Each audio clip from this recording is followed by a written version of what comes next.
Assalamualaikum and hi. My name is Wan Umina Aisyah binti Mustafa.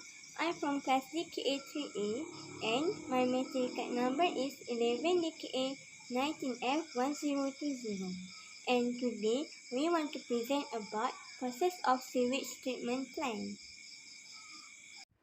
Hi, Assalamualaikum. My name is Shashawada Syahidin. I'm from DKA3A. My matrix number 11 DKA 19F1056. Assalamualaikum. My name is Siti Aisyah Ibrahim from class DKA 3A. My matric number is 11 DKA 9F1059. Okay, Assalamualaikum warahmatullahi wabarakatuh. My name is Nurul Ain binti Syamsul Bahari and I from class DKA 3A. My matric number is 11 DKA 19F1065. Today I'm going to present the introduction of sewage treatment plant. Sewage treatment plant is a process of removing contaminants from wastewater, primarily from household sewage. It includes physical, chemical, and biological treatment processes to remove these contaminants and produce the environmentally safe treated wastewater. A byproduct of sewage treatment is usually semi-solid waste, or we call it sewage sludge, that has to undergo further treatment before it's suitable for disposal or land application. I want to present about preliminary treatment and primary treatment.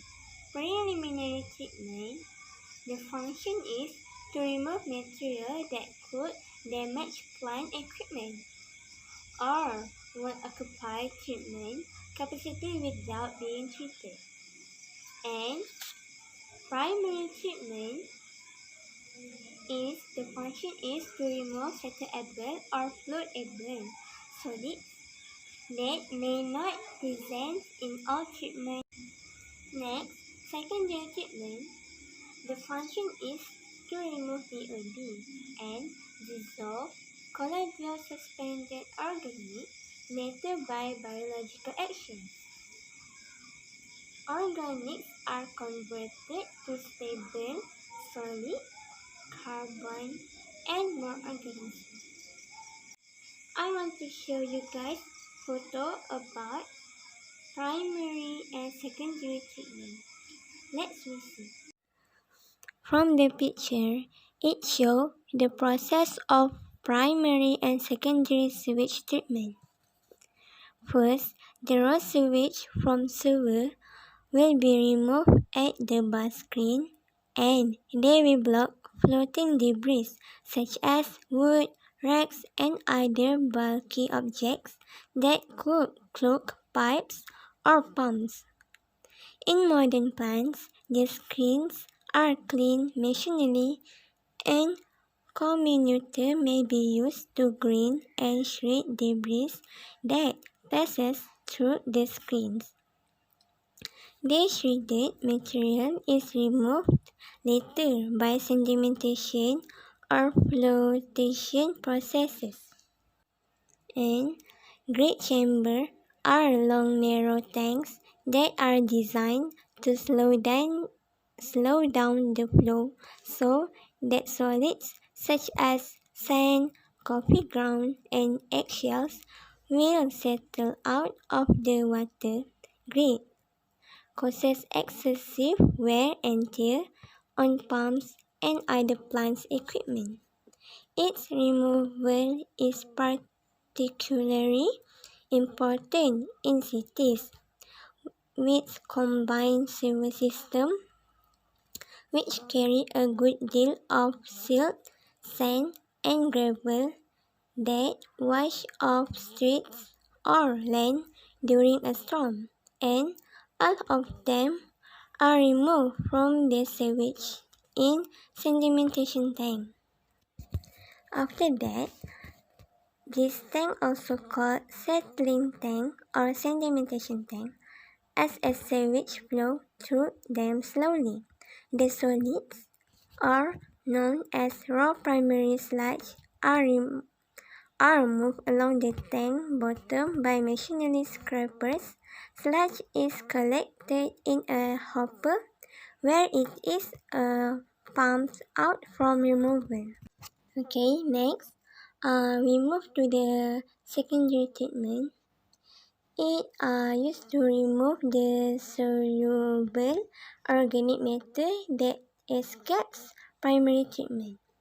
It also removes more of the suspended solids and the settling tank or sedimentation tank to collect the excess sludge, and lastly get into chlorine disinfection tank to kill bacteria and release at the river or lake after finish with the treatment.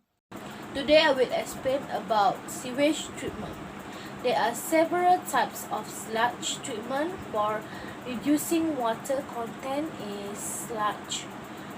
Three types is dewatering, thermal dyeing, and thickening. The conditioning is used for sludge structure modification. The removal in the treatment plant of the two other categories of pollution does not seem technically. The residue that accumulates in sewage treatment plants is called sludge. Sewage sludge in the solid, semi-solid, or slimy residual material that is produced as a byproduct of wastewater treatment process. This residue is commonly classified as primary and secondary sludge.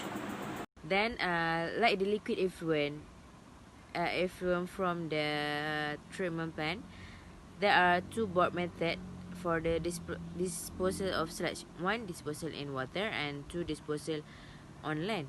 Disposal in water, this is economical but not common method because it's a contingent on the availability of bodies of water adequate to permit it. At some seacoast cities, sludge either raw or degassed is pumped to barge and carried to sea to be dumped in deep water far enough offshore to provide huge dilution factor and prevent any ill effect along shore. In the past few years, there has been an increased problem of pollution. Disposal on land. Under land disposal, the following method may be included: burial, fill, and application as fertilizer or soil conditioner. So for the burial, this method is used principally for sludge where, unless covered by earth, serious odor nuisance are created. The sludge is run into trench 2 to 3 feet wide and about 2 feet deep. The raw sludge in the trench should be covered by at least 12 inches of earth.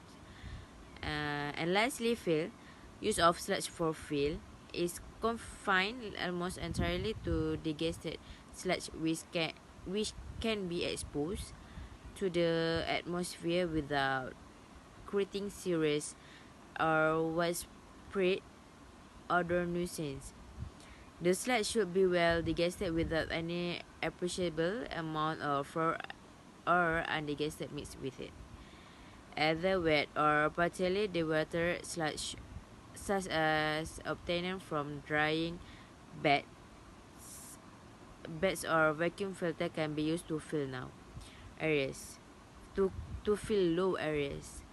So where wet sludge is used, area become a sludge lagoon, which has been discussed. Okay, thank you. For the conclusion, if we can see, water pollutants often occurs due to factory defaults that discharge wastewater into the rivers or into the sea. These things can affect the human health, environment, and also aquatic life. So we need to treat our wastewater because of water is one of our most important resources. It needs to be treated first before it is released to the environment. As already explained, there are many ways to treat the wastewater. The better the process, the higher the percentage that we can reuse before it gets dumped into the ocean.